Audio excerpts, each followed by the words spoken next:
Hi everyone, welcome to this edition of MSD at Home. We're glad to have you here.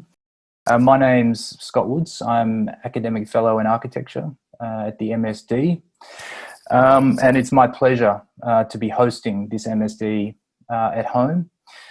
Before I introduce our guest this evening, I would like to just make an acknowledgement to country.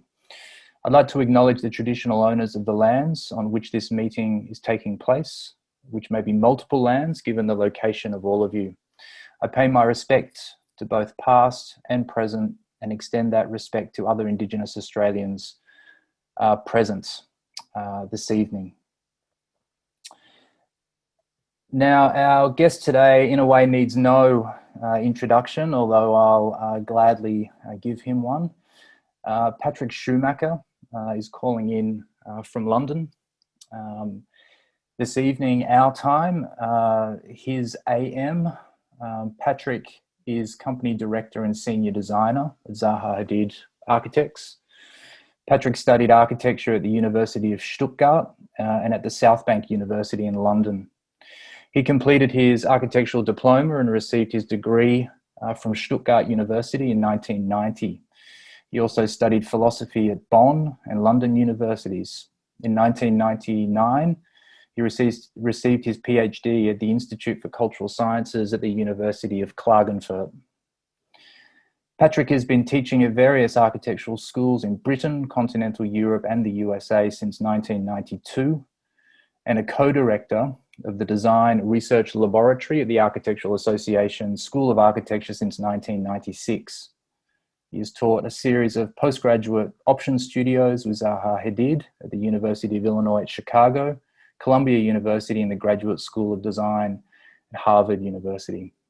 Currently, he is tenured professor at Innsbruck University, and his contribution to the discourse of contemporary architecture is also evident in his many published works.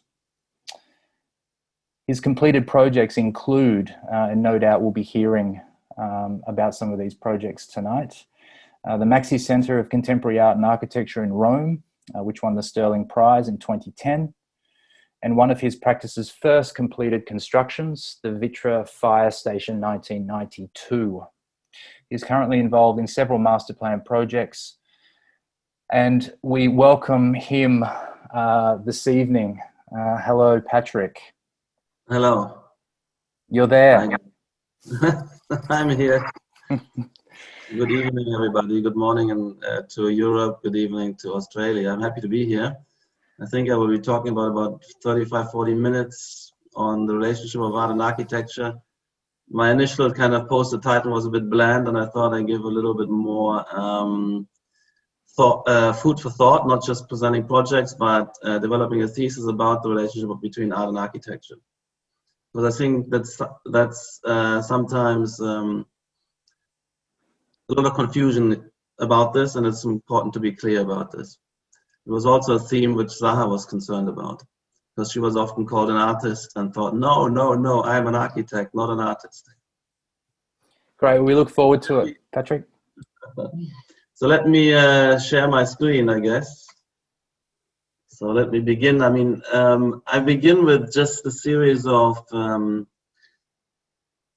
images of the works of Zaha architects across the years, you know, across scales, across program categories. And there's something which unifies us with respect to the way of working, methodology, and style. So all of these works are works of parametricism. We might not go into this, it's not the key topic here, but people also often describe these works as sculptural, as artistic, and there's an element obviously of creative invention in there, a formal research I talk about as well, which is then delivers and builds up the repertoire of developing design solutions with respect to the social and technical functionality of the built environment. But we have, first of all, we have to kind of expand and the palette, the solution space, to then find and apply forms to solutions. So form to program heuristics are developed here. So I'm just clicking through those, and you can see also the diversity of the richness and versatility of the morphologies brought to bear. And that has also aligns with the richness and versatility and diversity of scales and program domains and regions, etc. we are addressing. But there still remains, across this whole diversity, a kind of unity of language, if you like. So I'm just going to click through, and it's also important to realize this is going through all the scales and design disciplines, including furniture design, product design, interior design, fashion design, and I also add to that graphic design, interaction design, web design, in fact. So, so this approach of have an expanded repertoire to articulate, but at the same time high performance and pragmatic, solution-oriented artifacts come through also in, you know, in these projects, which are working horses for, you know, for instance, office spaces, and this is a cluster of startup small offices, so in so-called small home office for Soho in Beijing, and you know, residential towers, mixed-use complexes. So this inverted commas artistic language and approach goes not only for cultural buildings, I will show some of those, but also for all other projects and program domains.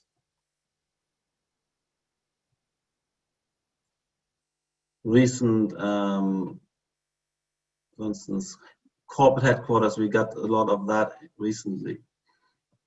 But also infrastructure buildings, like train stations, the kind of paradigm case for highly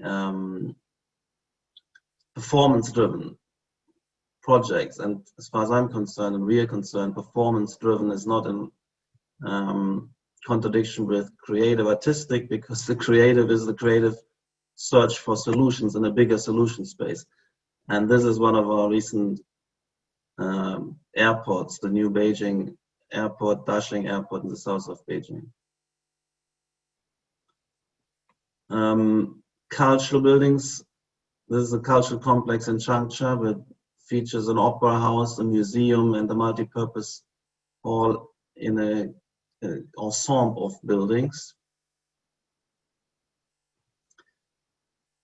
Again, I won't detail it. I mean, a lot of these projects are about intervisibility of spaces, or continuity of spatial flows, you know, avoiding dissecting space in separate and discrete cells.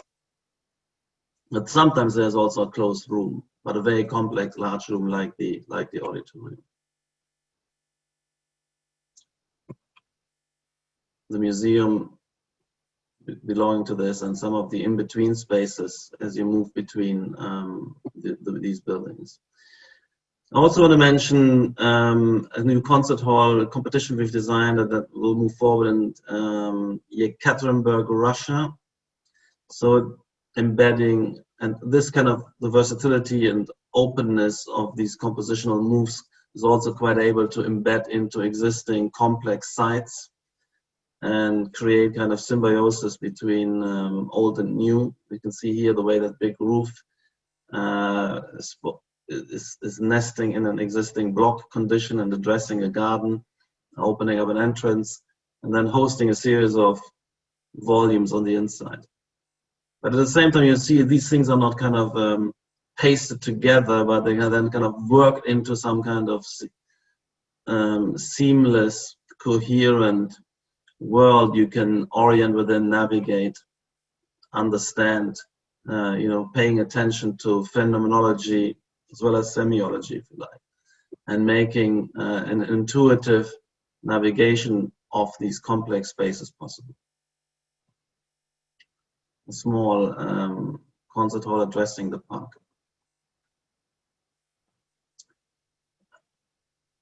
I'm not sure if I should say too much about MAXXI. Everybody has seen it, but you can see also there's always a driving formalism, which then has a lot of internal variation, but it represents the integralness of the project in all its parts. But then the versatility and malleability is used to embed the project into complex contexts and differentiate out various different conditions and parts, and also the integrating and the literally absorbing an old building and having a complex site addressed with multiple urban directions addressed, and then different conditions of openness and also closure for internally oriented spaces versus externally oriented spaces, and then this kind of formalism. And this is just a means of generating high-performance social spaces, operating on the inside and bringing everything under its spell. So it's built out of walls and lines. The space continues, it never stops, it never rests in a cell, and there's a continuous, ever-changing, shifting perspective in an ever-rolling space, and all the elements are brought, you know, the staircases, ceiling structures to filter light, and walls to hang art on, or ribs to hang art from. They all follow this trajectory of these flow lines in this case. And you also get the coherence between exterior treatments and interior treatments. So you create that kind of world that you could call it a kind of an artistic world. And again, Wolfsburg has this something very different going on. It has its own coherence, and again, everything is brought within a formalism, whether it's the space frame on the outside, the facade facing elevationally, or the undercroft of the public space outdoors. Sorry, I've been mixing a bit here the projects, and I show you this also with some of the art inside. And how sometimes we criticize, you know, that some of work confuses when we in our museums and competes with the art. I mean, that's the debate we often had, but I don't think so. So our building has the spirit of framing works and generating a variety of conditions, but it also has its own identity as a frame. So, and you can see again something very different, a relatively more recent project in Hyde Park, integrating with the existing, and letting the language to be driven by, you know, material logic, in this case kind of the anti-clastic textile structures, and also trying to develop new ideas like the column that is a light well at the same time. And there is a kind of sense of audacity, radicality, of stepping out of history, nearly, anyway, of traditional history, and allowing a creation without prejudice. But that's not quite true. I think there's always a source, and I will come to this. This source is often, not always, the art world, our Dongdaemun Center.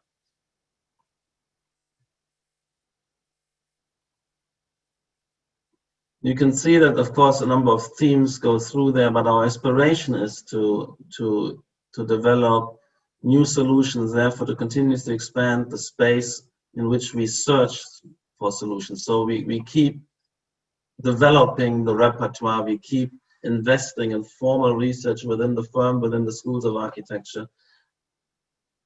And that there could also be division of labor, where some architects are purely formal researchers, and then are those, and that's not Zaha Hadid Architects, by the way.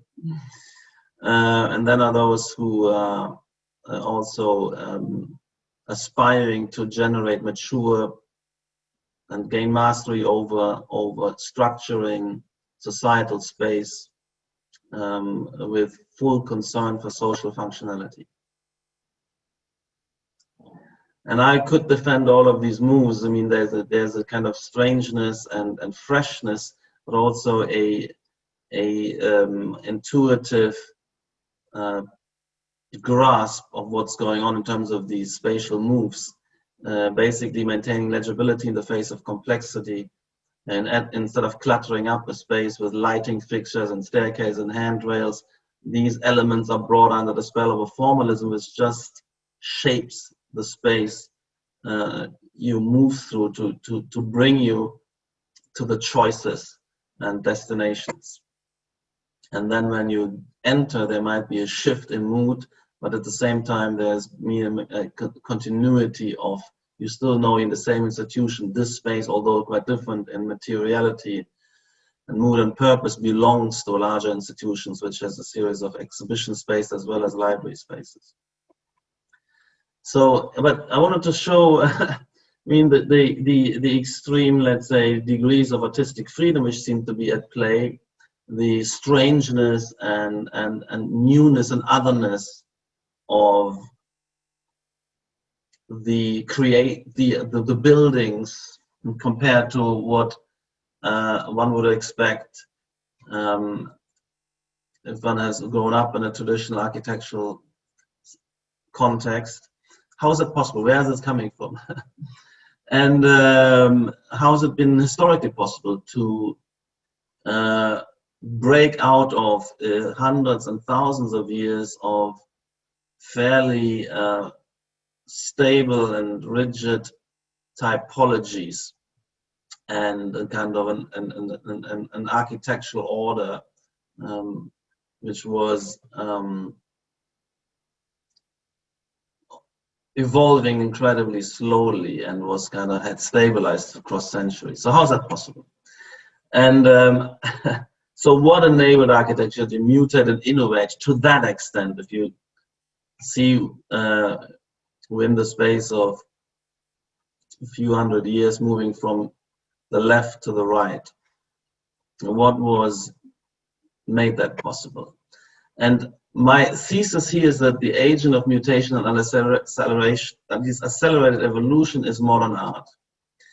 And I'm talking about evolution because this is also something which is unconscious or semi-conscious, and with perhaps some theoretical reflections, but most of the actors are not conscious of what kind of an evolutionary process they're participating in. So what is important when I say this, it's modern and contemporary art is that agent of mutation. It is, modern art is very, very different from what used to be called the arts, where you had architecture, sculpture, painting in particular, but maybe you had also music and poetry. And they were all kind of the arts, and architecture is one of them. That system is gone forever, and we shouldn't, and if we often are confused as we still refer to that. So modern art is something sui generis, something very, very different, which severed off. The other arts to some extent still exist, but there are now architecture, graphic design,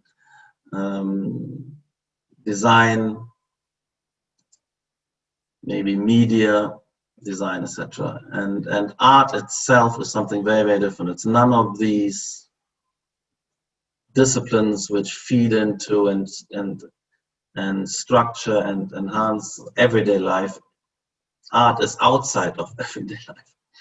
So how was that possible to have that severing off of a new domain, a new societal function system, as I sometimes say, with respect to Niklas Luhmann? Well, there was an historical upheaval, and I'm quoting Walter Benjamin. The age where art became reproducible by technological means implies the alteration in the function of art. We're focusing on that. And what is that new function of art? So before the 19th century, and actually the real point of severance is the early 20th century. But to be on the safe side, I can say before the 19th century, painting and sculptures were an integral part of the buildings, where they were embedded and functioning as much in informing everyday life as the buildings themselves. They were all utility-driven objects. There's a kind of direct, understood purposes and utilities, and functionally driven. So, and the so in terms of painting within palaces, that's, it's part of representing and characterizing certain spaces, representing the lineage of the aristocracy who has been living there. It's not by any stretch of the imagination similar to the work, the works of a Damien Hirst. So in art, you can see that this was a kind of unity of purpose across the what was called then rightly the arts. Architects were at the same time painters, sculptors, and vice versa. And this shows that unity of purpose. And the purpose is instilled as a societal function of architecture and design as to frame social life, everyday life. So this is a way you could integrate sculpture within buildings, representative buildings. It seamlessly feed into ornamentation, and that's semiological characterization, and therefore semantic tagging of space is very important for social functionality. And you have this kind of natural embedding of sculpture and painting as a necessary ingredient of certain types of spaces. And by the way, there's another lecture which I won't give here, but decoration and the kind of symbolic enhancement of built environment is a universal feature, and it's a human universal, and that this kind of out of law stripped bare condition is an illusion, but also a kind of unique moment. So here we have these kind of spaces naturally filled with art, but there's an absolute seamlessness. You can see that Michelangelo was the architect, the sculptor, the painter of paintings which were embedded, like the Sistine Chapel, and it's all craft in the pursuit of determinate purposes set by clients, and critiqued with respect to appropriateness and fitness for purpose. And as all these kind of phrases would absolutely never apply to a piece of contemporary art or modern art. Now, just to show you that, and that is this is kind of without exception nearly. It's a unity of these studios. Raphael was as much as an architect as a painter. Some were more famous for maybe painting, others more for architecture, but they were all these things at the same time. So this is Raphael's works as much as his paintings. And that means something, the arts. Modern art is radically new and unique. So the entire social function of art underwent an upheaval. Of painting is a kind of key aspect of art, with the paradigm. But of course, modern and contemporary art still has painting, builds on painting, but it's much wider. But anyway, the entire social function of art underwent an upheaval when, with the advent of the first truly revolutionary means of reproduction, namely photography, art felt a crisis. It reacted with a theory of l'art pour l'art, art for art's sake. This is all quoting Walter Benjamin here still. In the further course of events, the idea of a pure art rejected not only any kind of social function, but also any prompting by an actual subject. The sujet, it became something strange, and to this day, many people, let's say, kind of the uninitiated general public, still doesn't understand and rejects modern art, contemporary art. I mean, people got used to modern art somehow. It's you know, without understanding it, you just get used to it and accept it as part of life. Anyway, there's Walter Benjamin. I mean, he's pointing us towards, you know, the kind of cutting, basically pulling the rug of social purpose from underneath painting and having therefore a whole, and that's the way I would have phrased it, a whole kind of revered and established profession running idle and put into the kind of an identity crisis and the crisis of purpose. And, you know, that's, and becoming a kind of useless rudiment, but of course not maybe desperately trying to find the new grounding and find new purpose, new modes and ways of continuing to this rather than kind of dying away. And that's often, by the way, in evolution that you have, that means that sometimes there's an important feature of evolution is refunctionalization of something which has lost its functions, or also trying a new function which is maybe more important. Anyway, so a theory of modern contemporary art, and that is my theory.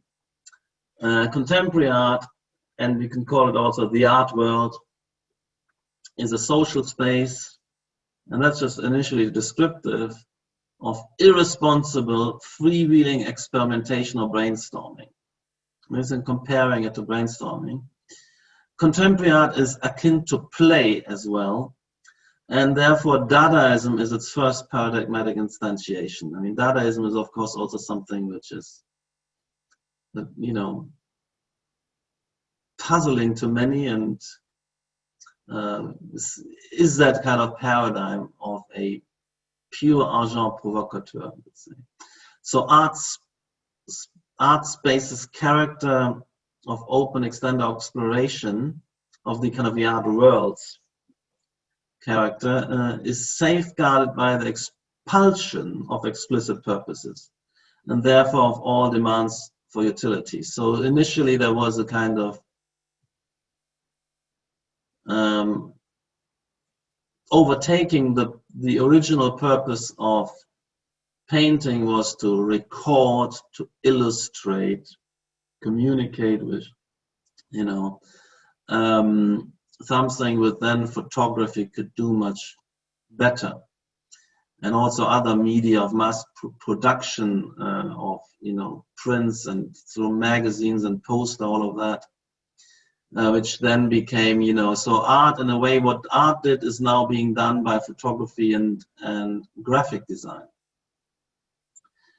And the painters, it's kind of, you know, slow, super expensive, bad, and non-competitive versions. They were kind of, they had to die out like the horse carriages were overtaken by the motor car. But they refused to go on, they reinvented themselves. They became contemporary artists, if you like. And Dada was, of course, an interesting kind of paradigm condition where what was kind of lost was then kind of rejected with a vengeance, namely any purpose and utility. So this unique and historically unprecedented space of societal brainstorming now has picked up a new function, and it's a latent function, not always explicit, not always known to the actors who are just kind of intuitively kind of burst onto the scenes and play out their let's say radical experimentation and reckless and irresponsible kind of inverted commas self-expression. They don't necessarily know that some who are in the interface between the art world and use it strategically maybe know and understand what its purpose is. It's the societal brainstorming chamber that serves all creative industries. That this means all design disciplines, including architecture, as well as the mass media, as well as even the political arena. You have kind of political art, gestures, and you know, you could try out and dry kind of a political sloganism, campaigning, modes of communication, but that's not politics. That's just some kind of maybe it will become an inspiration to a political campaign. You know, which was, for instance, agitprop in Russia, that was real politics, but it was inspired by some of the constructors and supremacist art. But also the design disciplines. I mean, we have used the art space to toy with and explore new forms, new ways of working, digital design tools, when we weren't able yet to have proper functioning and reasonably costing products, buildings, or maybe we had only kind of glimpses and visions of buildings, sensibilities of potential buildings, or we had objects which you know, were on the way to becoming interior furnishings, but were, you know, as yet too clumsy, too expensive, too time-consuming, too awkward to be real products. So then their mode of existence and justification gets this halo of the artistic, where you excuse all of that and allow that experimentation to continue, to be refined, resources to be poured into it. You know, if we sell a kind of prototypical sculptural sofa for £50,000, we can continue and working on that. But I am very clear that this is not the end game. And that's the way that I conceive the purpose of the art space. But it's also for, you know, video art, for instance. Video art, no sane person is sitting, spending their weekends binge watching video art. So that's not a contribution to everyday life. It's not a life necessity, like as are buildings and as are movies. Movies are real, and mass media communications are a life necessity, and we're binge watching TV series to be updated with respect to how to live a mature and contemporary life and to reflect on identity. But video art is just that experimentation chamber. It actually should not be watched by the general public, should only be watched by movie makers, because they are exploring, there's some formal research, some means, some effects, which maybe later on have a role in making a movie experience more immersive, more visceral, more compelling, more useful as a kind of tool of societal, let's say, self-reflection. So art only inspires, it never functions in any way, etc. So this resolute rejection of determinate purposes and of being measured against performance criteria often frustrates and angers onlookers. However, this resistance is a key to its latent hidden societal function, to be actually that indirectly purposeful. That means, but also it means that if this is a kind of brainstorming chamber, and if you have a brainstorming session where you throw out things and you precisely take off any filter, meaning any attempt to rationalize what you're saying, you're bursting for some kind of, that means also 95% or 90% is rubbish and will never be redeemed. It's the overall institution that's an absolute necessity for any contemporary innovative society. But even if only 5% of these creations lead to something, are being picked up and contribute to the development, it's not every individual piece. So you might be getting angry about a piece, and it was a huge waste of time, and it serves no purpose. It's a mystification. It's a kind of pretense, perhaps of you know, the value is misplaced, etc. Anyway, the whole point of the art world is therefore to offer a space where potentials and possible purposes of new technologies can be explored without performance pressures that would shut down the experimentation. I mean, if internet art for me is a classical example. I mean, now as we are fully in the internet world, maybe we don't need it. We have major powerhouses researching, but maybe there's still a role for, you know, maybe when the think for interact spaces where interfaces become kind of body-driven and visceral. There's an overlap and a parallel. But internet at the early days was, you know, led to something, experimenting this. So there's also, when a new medium comes in, a new challenge, a new situation. That space is very healthy. Not only that there's resource, that there's creative talent, but also that there's audience, meaning not the general public. It's no point in, you know, in kind of being all inclusive and having children and tourists from around the world looking at let's say these arcane works, which are actually only truly meant for insiders, for creative industry, creatives or other, except for a bit of audience testing, which is also useful. So this, I made a number of diagrams to show this. So the arts, these were all crafts, paintings, sculpture, architecture, kind of have that bifurcation point. Basically, the direct continuity of the arts is now design, media, you know, graphics, film, photo, production design, architecture.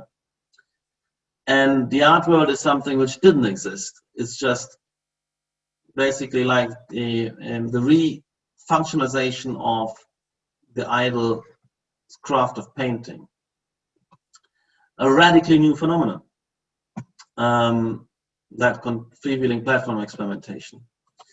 And but there is this kind of relationship I want to talk about, not only that they exist in parallel, but there is this kind of exchange, partly fueled by this confusion that architecture is an art, and we should look at art and it's part of the arts, and we should all kind of be, you know, learning how to draw and paint and be artistic. I mean, there's something to this.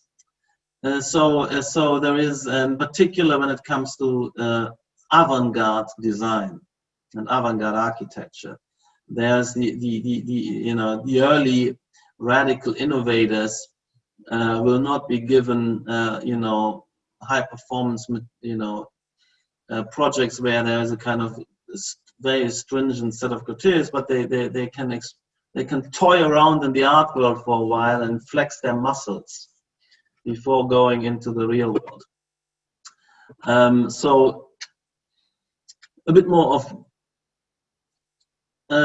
Benjamin, who in another article is saying talking about the melting down of literary forms, photography and music join the liquid mass from which the new forms will be cast. So there's also this there's this formal research, this research of methodologies and media, and that's sometimes useful. I mean, it's in the avant-garde of the disciplines or in the arts. So, and he was interested in terms of literature that we have to recognize this formal research, I call it, and let's say the research and expansion and the forms of communication as progressive, irrespective of the particular contents. As that. So this is using Benjamin. I'm only wanting to hint that what I'm thinking is not thought out in a vacuum. I mean, there's other authors and critics and theoreticians which helped me to arrive at my theory of art and the theory of the relationship between art and architecture. And I just want to illustrate this a little bit. I mean, it's quite clear in the early 20th century. So in my thesis, what we understand as modern and appreciate as modern architecture, and also understand its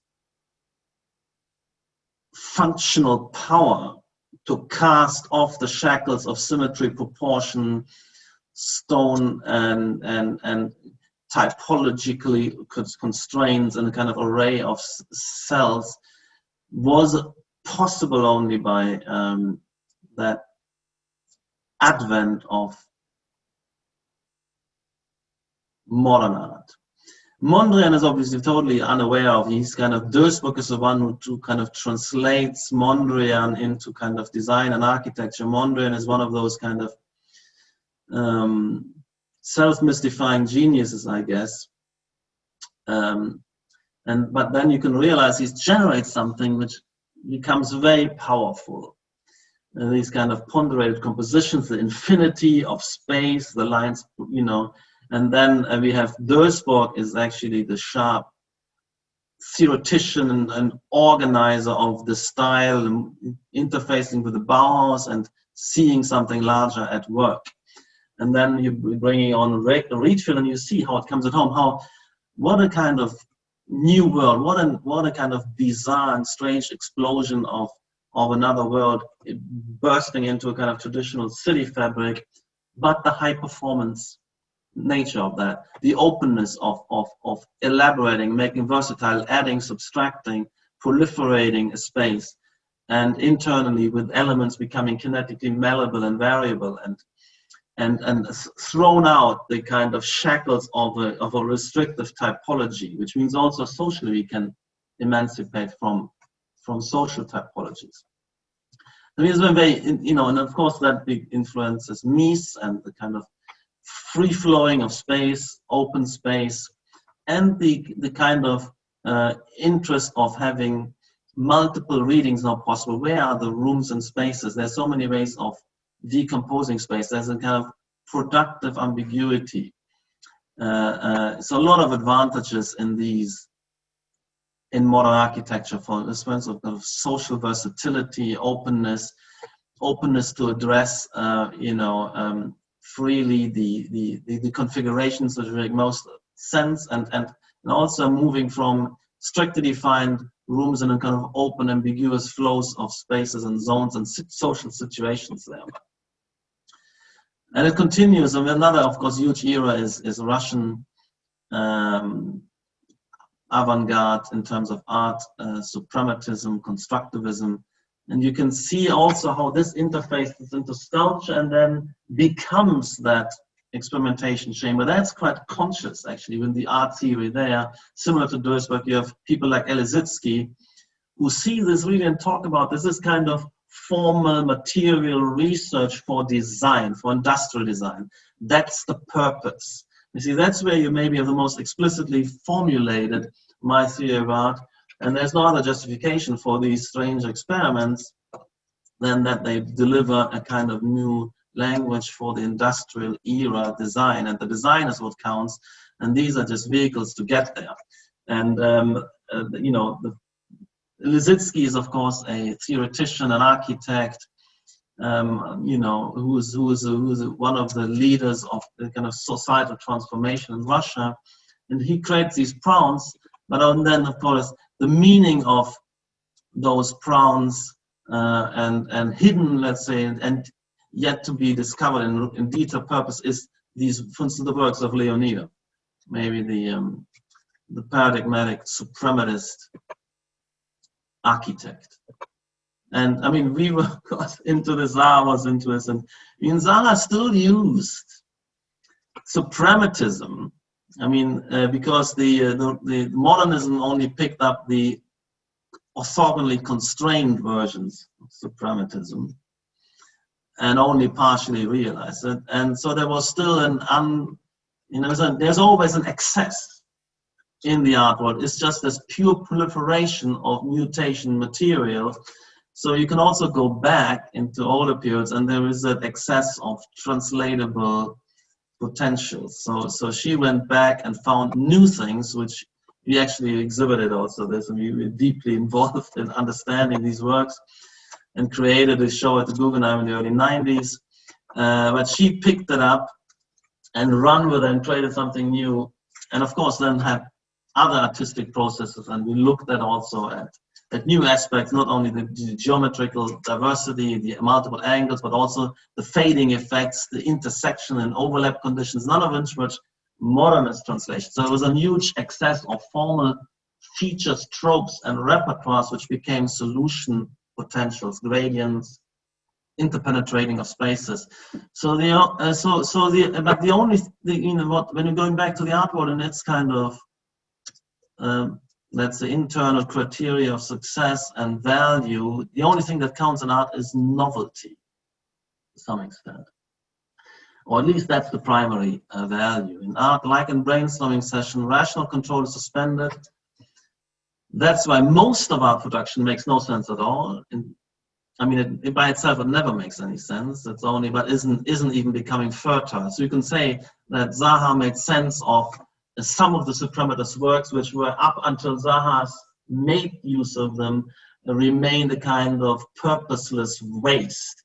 No matter if somebody was staring at them in a museum, not knowing why, and just feeling kind of a tickle That's not a good justification for and being distracted from work. A justification for, you know, spending a lifetime on creating canvases and using. But the creations of Zaha Hadid Architects are redemption of these artistic experiments 100 years later. So, so the meaning of the works of art is only discovered in retrospect after they have inspired translation into new useful artifacts. And so that's kind of, you know, Zaha's student work, and, you know, develops this out. This is not yet going beyond what Leonidov would have done, but it's starting to get there here with these kind of cracking up and superposition and angles. And what became deconstructivism is something really radically new. And when I was a student, I kind of was growing into when deconstructivism was emerging, and it was a shock of revelation, and we all picked it up and run with this kind of superposition, for instance, which more clearly expressed later with Schumi's Parc de la Villette, was based on these artists. And you can see even Parc de la Villette, it's kind of Russian constructivism themes at play. And you can find it not in the Russian constructivist architecture, but you can find it in the Prouns of Lisitsky. And then, you know, it goes even more radical, that kind of space of the explosion, the interpenetration. You can see the theme of what she's exploring here is clear, these kind of layeredness, this theme. That's still Proun, but it was never architecturally translated before deconstructivism. Of course, it wasn't only Zaha, it's Eisenman, Schumi, and she had her own, of course, contribution. We'll get to this in terms of gradients and fluidity and pulsating curvilinearity. That's her move, and actually her move also beyond what was in early 20th century art experiments. So I can go quicker through that stuff. And then that she then kind of spent time and effort and energy on creating these big canvases. I mean, that's using the art world to finance her studio. And then she was getting worried that she was kind of misunderstood as an artist. She saw her lineage and discursive intellectual home is our discipline, architectural discipline, not art. Art is just a kind of stirring but also space. And when we go into the art space, into the museum, and use that resource, we actually have to dissimulate. We have to close our ears and listen to all these kind of the way art curators talk about works, and what visitors to art galleries see and point to and want to experience, how they feel about an object in a kind of sense, is something which is kind of most probably more of a distraction from the purposes, our purposes, than a contribution. I mean, this is too familiar to go for, but you can see sometimes it's just it's also kind of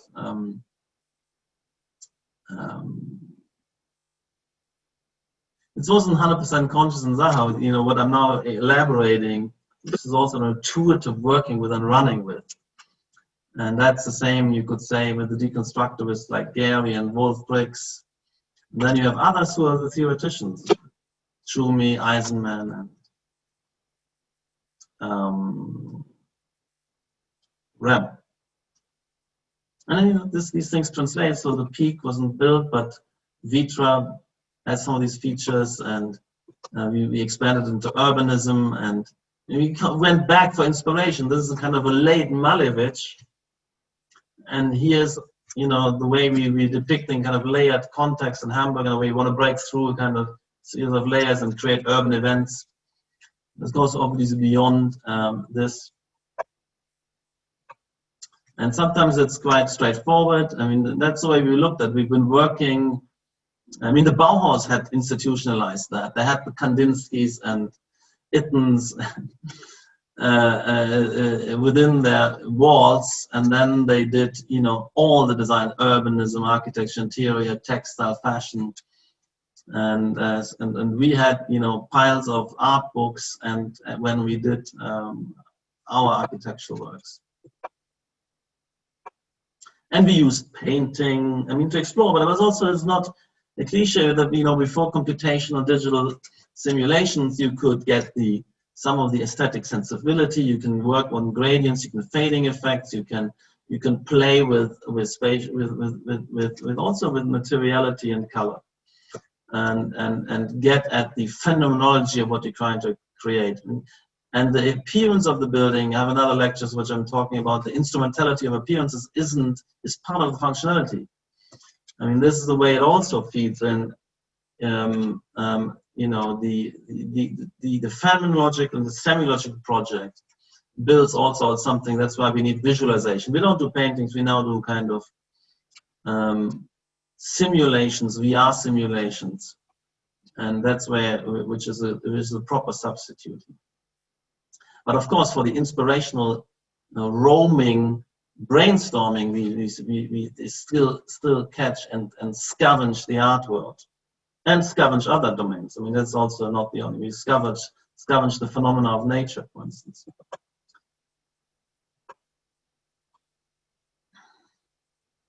And again, you can see that there's some kind of formalism at play, but that makes sense because you want to cohere.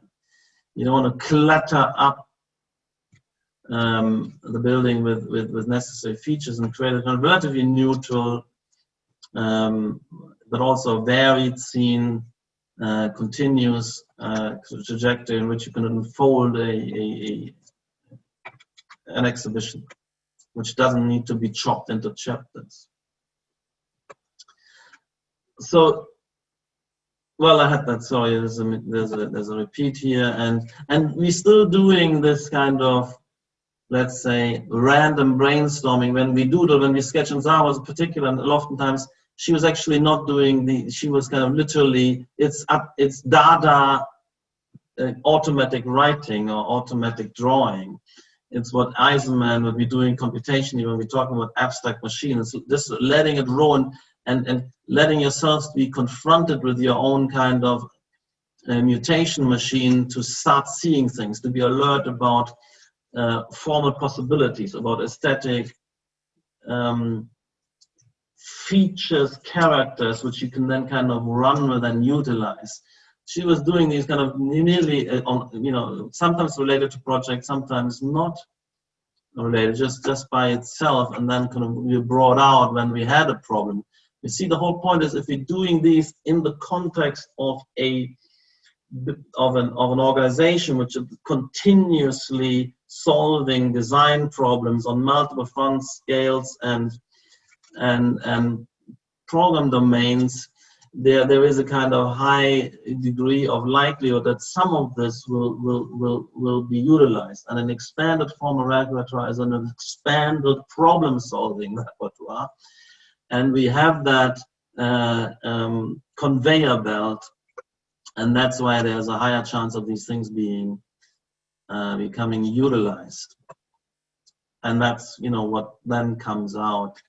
And these are then, of course, placed, probably embedded into urban context, social context, with briefs worked through and offering new forms of translating the required event spaces with an enhanced, you know, where we're convincing clients, oh yes, we can see that.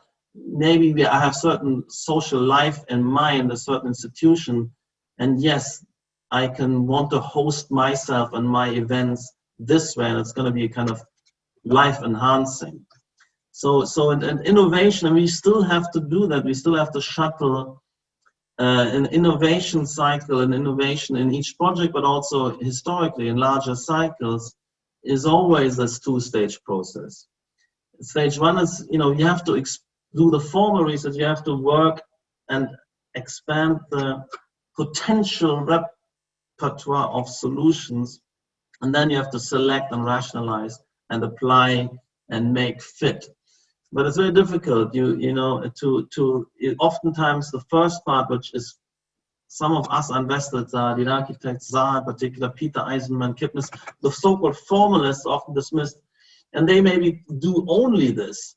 They actually don't care about this. They want to do this, but the purpose of doing this is actually to reach here. But it's two-staged, because it is, you have the problems and you have to find the solution. That means you need to have solutions to then find. There's no way you can actually, as it were, deduce or develop a solution just by looking at the problem. I mean, some people think, I feel that sometimes in Dutch and sometimes in OMA, although I don't think always, there's the idea that if you use a curve, or you use a diagonal, or you use a gradient, they're just artistic distractions from purposes. They have a formal a priori which is super restrictive or minimalist.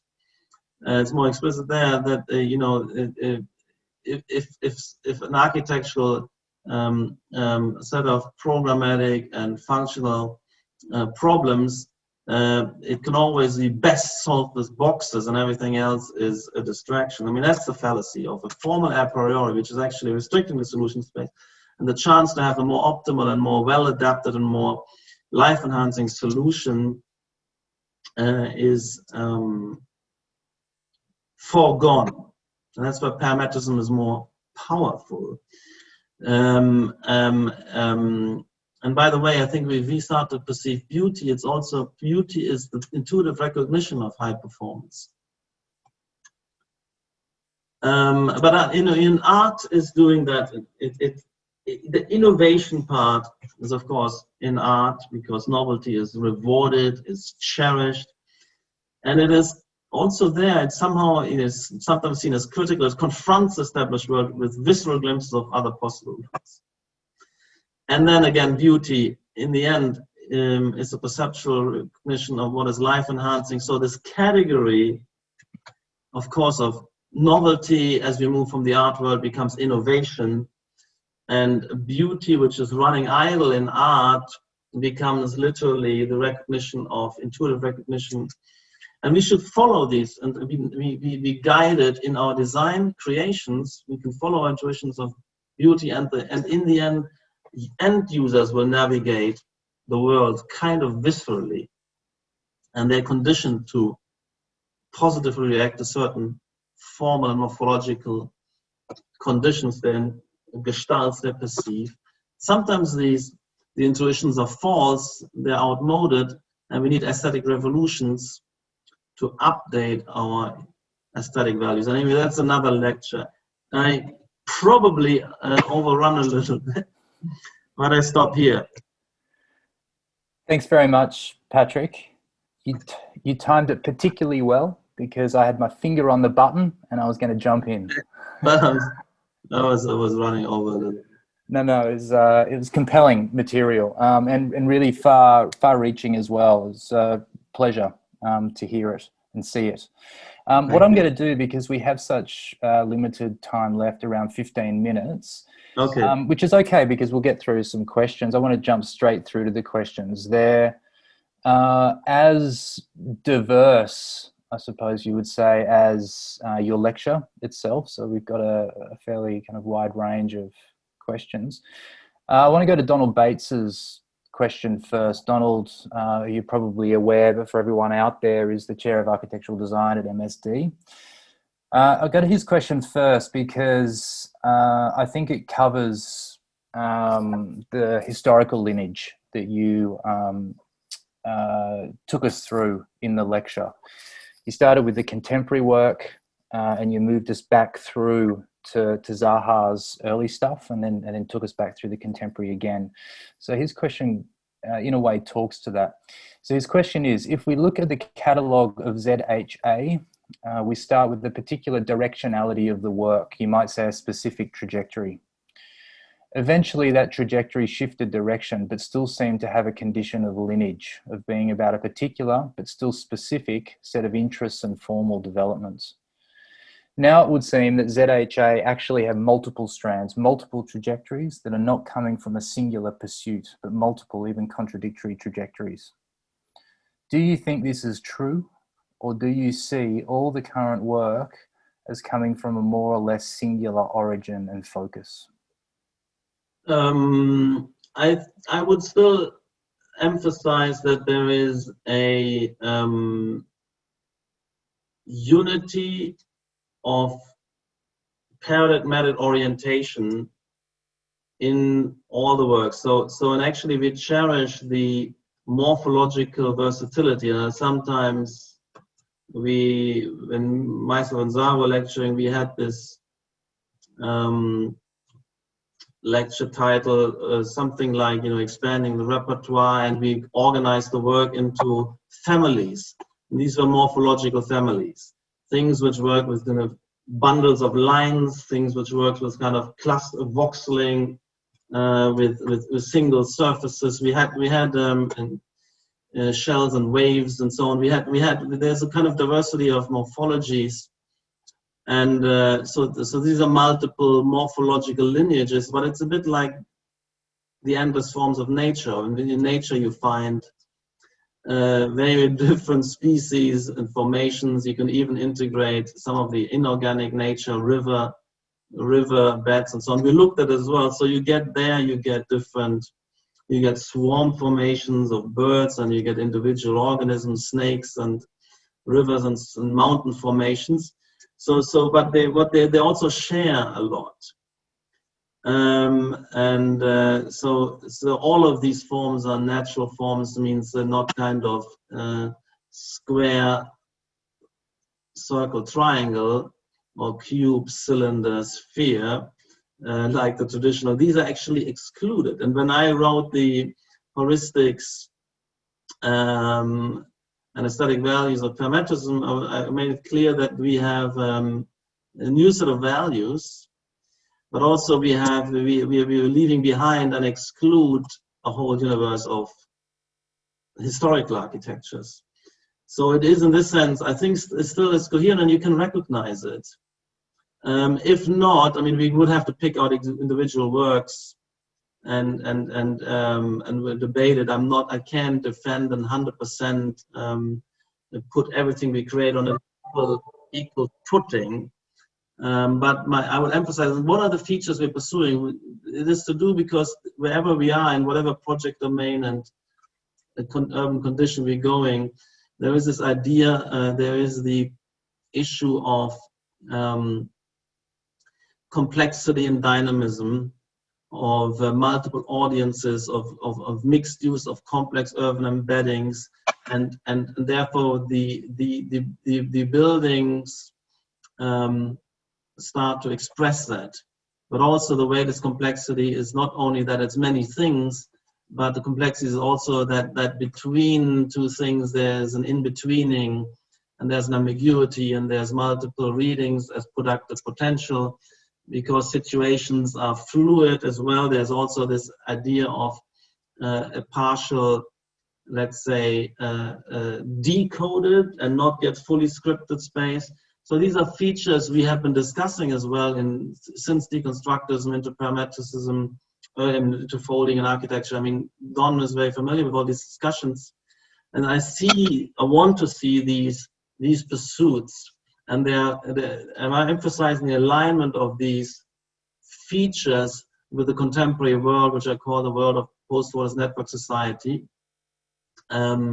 where identities are fluid, where organizations are collaborative and interbleeding, where the segmentation of the city as well as our lives into separate compartments, and the kind of endless repetition of stereotypes is no longer the world we live in.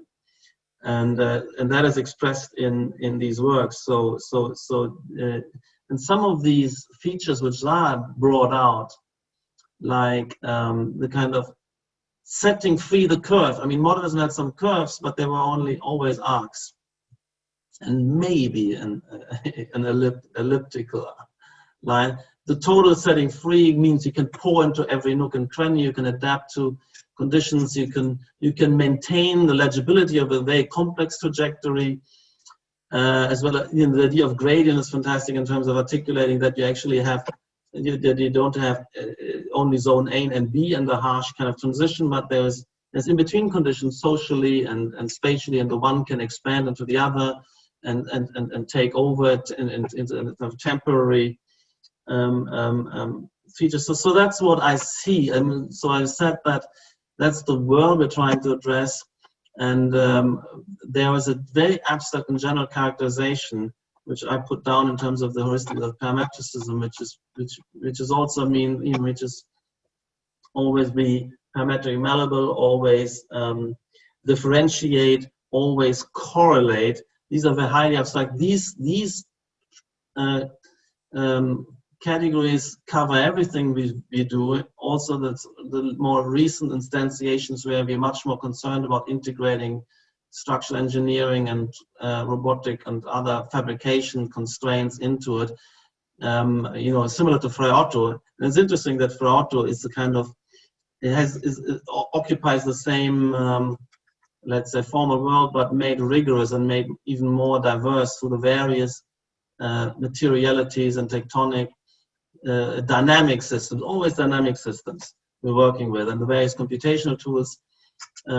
We have, I think, an expanding repertoire, but only in a particular paradigmatic space, excluding a lot of everything else. But what is in that space is actually more rich and diverse than everything else, which is excluded. So when you say expanding repertoire, and if we think about the body of work of the practice, are there particular works in there, either built or unbuilt, which represent for you a particular pivot moment? I mean, I noticed your hands doing this before, as though it's a nice kind of even progression of works, one after the other, one informs the other and draws from the body of work. But was there, or is there, a number of, or any works actually that provided that real pivot, either in a different direction or? Yeah, I definitely think that we did.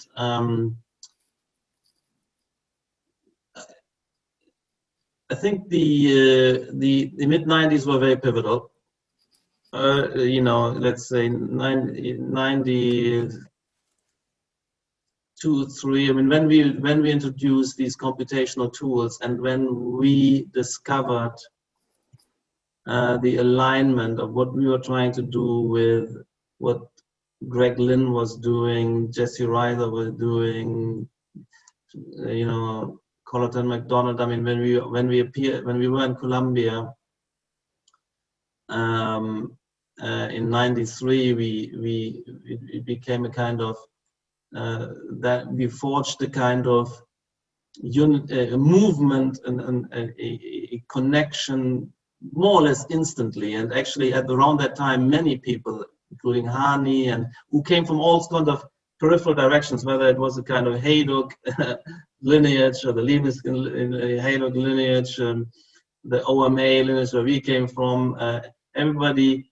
the Eisenman guys and so on, we all converged onto something which was then called folding and architecture, and the programmatic text by Greg and Jeff, and everybody jumped on that right away. And I was actually observing Jeff in a year earlier in the AA, and what he was doing with what was the seed of what later on I turned into Design Research Lab. So this was an absolute pivotal moment. And we created projects which, about a series of 10 competitions, we all lost because we weren't mature enough to pull it off. These incredibly fluid and pulsating and works. So there's a series of lost competitions. And then we pulled back with MAXXI, Wolfsburg, and Cincinnati. We pulled back from that. But then in the early 2000s, we came back with the full-on conditions, and we realized, so what we were experimenting in the mid-90s was realized in projects like Baku and Dongdaemon and many others of the recent projects. And I think that the next stage, and again, there's a time lag of 10 years at least, where we have seminal design epiphanies, and then we bring these works out, 10, 15 years delay, also with respect to design research lab, parametric urbanism, and that coming through now in all our master plans. There's a time lag. But I think the other big pivot is, that's what I'm talking about, Tectonism as the latest stage of parametricism, was that kind of, I was a student of Frauto, but I had this epiphany a little bit later, how that's the next stage, how we must invest, how we must discipline. And then there's a whole world, of course, no, not the only one. It's kind of, Lars was early on to that, and many others, and we're working now with the engineering disciplines came through. Philip Bloch, there's also engineers. So Tectonism is the next one. When we looked at tensile structures, cell structures, skeletons, topology optimization, gradient transformation. So they're fully within the aesthetic and formal repertoire of parametricism, but actually they add rigor, maturity, high performance, and more expressive versatility. Rather than just modeling NURB surface in Maya and having them glossy gray, black, or white, we now have reticulations, materiality, and we have different complex surfaces. There's a difference between an anticlastic tensile from a compression only shell, from an inflated. They all have nuanced differences in terms of their broad morphology, and you can sense and feel that and track that, so you can have much more complex. So I started this with the GSD studios I was teaching, and with some of our works, all the skeleton projects, the Serpentine Segler, what we try to do with Olympic Stadium. I mean, and it's still difficult to apply that everywhere, but this is the other major, an enhancement. I'm talking about this not only shift, I'm saying major steps of progress which are compelling to us and will be compelling for the discipline of architecture if it sheds its kind of retro obsession and infantile disorder of self-indulgence. These are compelling moments of progress, and they're not our and my progress. There's always a whole kind of generation which is delivering this. But this generation is, of course, an avant-garde. It's not the whole discipline. I mean, it's like everywhere. We have a series of protagonists, but it's not an individual. But if you have this collective group of top figures investing collectively, this feels incredibly good and gives me confidence that this is not just a shift. That's progress. Okay, well, seeing we're on the topic of progress, I've got a question here from BVR. I'm not sure I understand it. I'm hoping you will. Question to Patrik. Foldism, and of course, you've mentioned Greg Lynn, so this seems to be the appropriate time. Foldism, blobism, swarmism, and tectonism as subsidiaries of parametricism. Is the future based on agent-based semiology in addition to these? Exactly. Yes. So agent-based semiology is another layer. When I talk about foldism, blobism, swarmism, tectonism, I'm talking about architectural paradigm styles and movements which are already existing and relatively widespread and have many protagonists. So if I put a book on tectonism together, I have many people to invite. It's Achim Menges, Mark Fons, Philip Bloch, and many others, and many works to show. So, but agent-based parametric semiology or semiology itself is something which I think, unfortunately, we had at the moment of architectural semiology in the 70s. It disappeared, and nobody else is picking it up. But it should be. I'm the only one who's kind of beating the drum on semiology, and also emphasizing social functionality simulation, and that there's also operationalizing the semiology, because we need semiology to have a high performance social space. So that is something which I'm pushing, which by the way, could also work with other styles and paradigms. So you could have a minimalist, although I think he would be less versatile, less a powerful as a contributor to the city environment. He could also choose to build a kind of semi-logical project out of his repertoire. So it's another layer. Of course, I'm promoting the fact that it should be Tectonism becomes the palette, the base for pushing the semi-logical project, and then to refine it and operationalize it, test it, and make particular decision within its, let's say, repertoire, guided by these simulations. And by the way, I want to say one more thing, that when we're now walking, I've been recently talking a lot of when we're going into virtual and environments, interfacing and expanding, and AR, VR, cyberspace, cyber urban integration, we would also have parametricism, and we actually have parametricism to some extent in graphic design and interaction design with some of the Apple features, but it's inconsistent. I think there's a lack of theoretically reflected rigor in graphic and interaction design, but there is parametricism features there, and I think that would also carry on in as we move from only developing physical spaces, as we develop virtual spaces. That comes through as well, by the way. And there would be its own version of Tectonism working with technical constraints there. But it will also change. There's an opportunity to have further interesting evolution. So for me, the next frontier is integrating virtual spaces with real spaces. But it will be still parametricism. Okay, Patrik, I realize what time it is. We've come to the end, but do you have one more minute for one last question? Oh yeah, I'm around. I mean, I can express. Okay, great. I'm going to be selfish and I'm going to ask it myself. Given it's the 10th anniversary of the MAXXI this year, I think there should be at least one question around the MAXXI. Now I know that there was the MAXXI festival in June, which celebrated its 10th anniversary. I know you were part of that as well. I would encourage everyone out there to take a look at the YouTube footage. It's a 10-hour marathon. But look, I was quite struck by what it is you said about cultural buildings.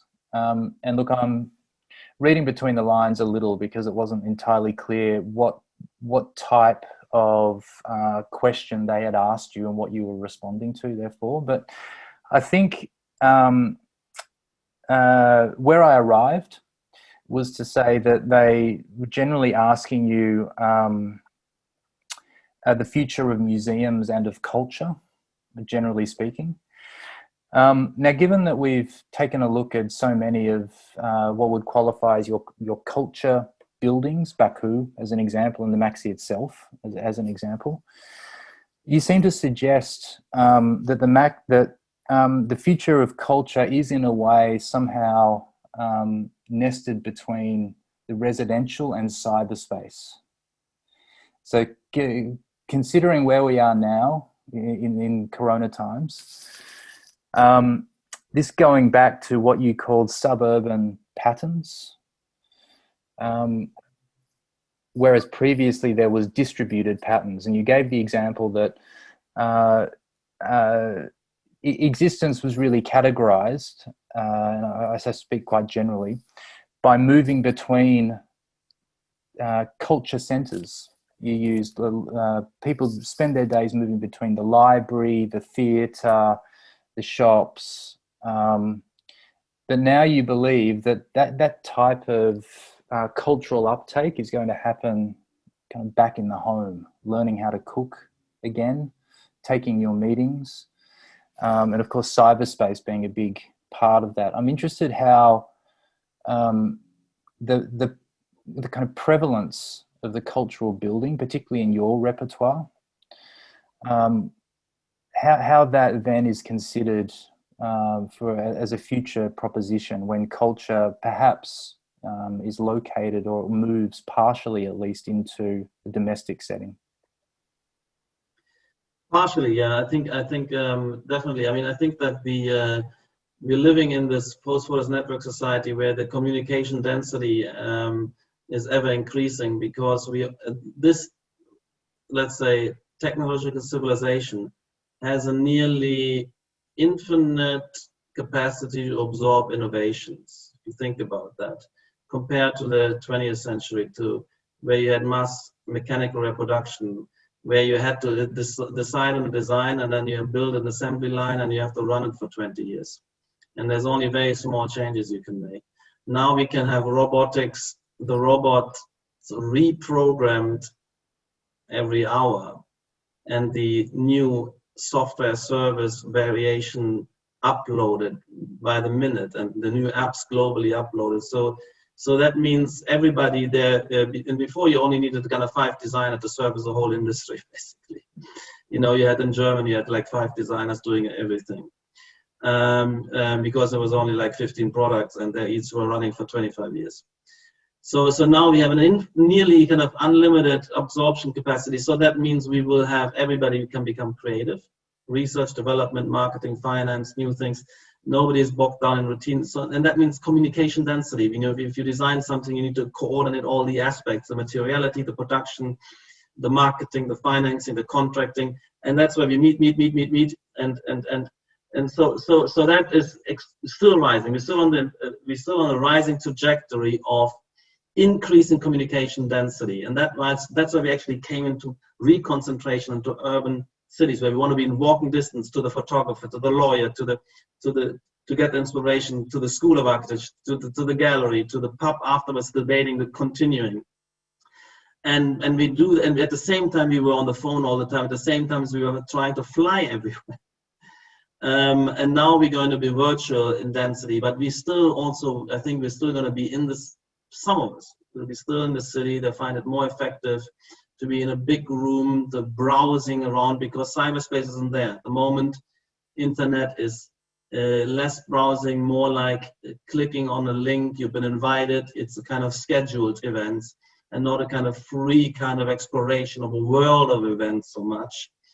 You need a password to join a Zoom session, and we're much more scheduled. We can pack it, but that's not the only thing. So I think there, in terms of just, we will have both. We will have the real environments, and some will choose to live in cities and be close. I think the virus will disappear, but we have also learned that we don't have to fly around. We can do a lot, telecommunication, and it will become better and more competitive through investment in cyberspace. And there's enormous amount of investment pouring in. And there's new firms offering virtual events, virtual conferencing, virtual XYZ, virtual hangout spaces. The gaming industry had kind of a test, but so I see both happening. I see the symbiosis to find interesting. And I also feel, I'm living in Shoreditch here in London. There's also, you know, yes, you will be online all the time on WhatsApp and on Tinder and wherever. I don't know where people are. But you're also going out. I mean, Shoreditch, the clubbing scene, the street scene, just before they shut it down again in the second wave, was, you know, mayhem. It was dense as ever before.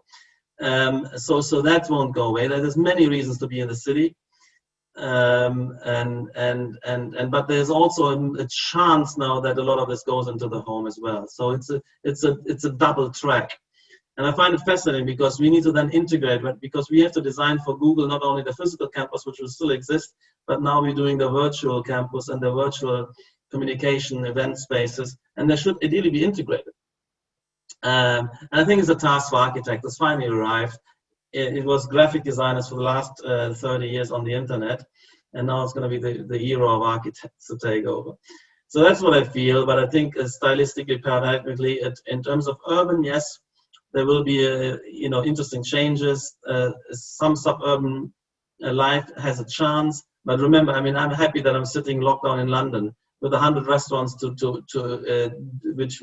order from, and then still step out and it goes to some things in person, because we actually having some meetings in the office here and there, and anyway, so that's my sense. And cultural institutions, yes, they're all now at the moment, of course, trying to do virtual exhibition, virtual conference, virtual this and that, and I think that will stay to some extent. And then there will be some purely virtual But I think they will also go back to the real spaces. I mean, and because there's still aspects of it. I don't know what in 20 years whether virtual becomes so kind of equivalent that it really substitutes fully. But I'm not sure if I will going to experience that. So that's the matrix for the next generation in 50 years. So as far as I'm concerned, for the next 20, 30, 40 years, there's going to be, architecture, and there's going to be public spaces, cultural buildings. They want to be hosted, they want to be present, they want to have a physical presence, but they will have an enlarged virtual presence, and they would want sophisticated professionals. I mean, basically us. Our discourse will take that on. Well, there is no better way to wrap up than to hear you say we are coming into, we're about to enter the era of the architect. I think that is the perfect stop. Thank you very much, Patrik, for being involved with MSD at Home. It was great to hear your lecture. Great to have the breadth and the knowledge of all the years Zaha Hadid Architects, and here's to many more. So thank you once again. My pleasure. We'll say goodbye now because we have to make some last announcements. Thanks again, Patrik. Bye. Okay, we'd just like to draw your attention to some upcoming MSD at Home events. As you can see on the screen, although apologies, it's a little bit pixelated from my end at least. Tomorrow around lunchtime, Australian Eastern Daylight Time, Alberto Pugnali, MSD senior lecturer, will be in discussion with Alessandro Benghini. We also have some others. Johannes Pedersen and Morten Gregersen will be in conversation with Alan Pert. That's next week, Thursday. And finally, again, next week, Thursday, Michael Shu will be in conversation with Piyush Tiwari. So hopefully you can join us for those. And to sign off, again, apologies for the pixelation. If you want to catch any of these events that have previously happened and those that are yet to come, please head over to the ABP YouTube channel and the MSD events website, and you can see the link there. Thanks again.